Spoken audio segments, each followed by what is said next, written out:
A midnight showing of the Batman movie turned into a nightmare.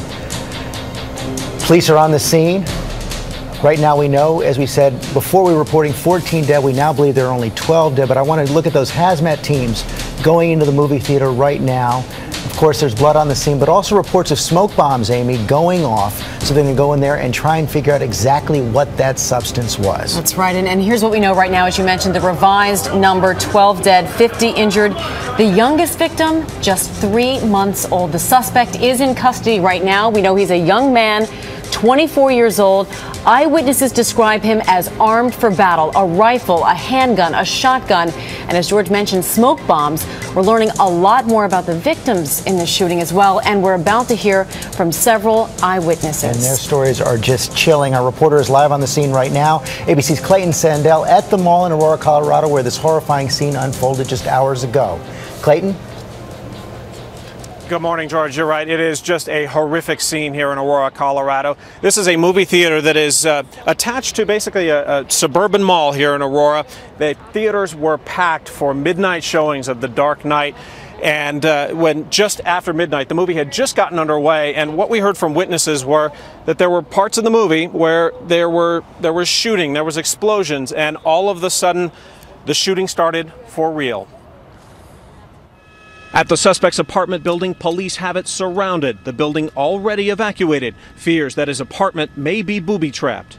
The scene was chaotic overnight, moviegoers fleeing for their lives. Look, I got shot. Look, I'm shot. There's blood right there. You could smell smoke, and then you just kept hearing it. Bam, bam, bam, bam, bam, non-stop. The gunman never had to reload. It just, the shots just kept going, kept going, kept going, kept going, kept going, kept going. Eyewitnesses spoke of a man dressed in a mask and bulletproof vest kicking open emergency doors to Theater 9 and opening fire with a shotgun. My friend sitting next to me turned towards me, and she got part of a bullet hit her in the mouth. Witnesses say the suspect may have used tear gas at a moment in the movie when the same thing was happening on screen. Rounds penetrated into Theater 8 next door. More than 250 police have responded to the scene, along with 100 FBI agents. Back is full of blood. I don't know if that matters or not. Full of what? Blood. Excessively. Back seats are full of biohazard material.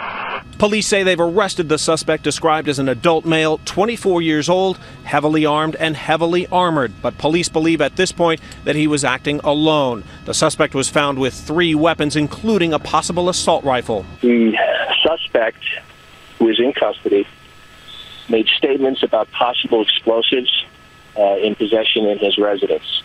And we are dealing with the potential that there are explosives inside there. We're also concerned about explosives in the parking lot, hence the parking lot is completely sealed off. Survivors and witnesses have been taken to a triage area at a local high school. Now, at that local high school where witnesses and victims have been taken, there were 4 busloads, we understand, of people who were taken there to be interviewed by authorities. We know that FBI victim advocates are also on the scene helping out. And one of the victims we have learned, George and Amy, is a 3-month-old baby.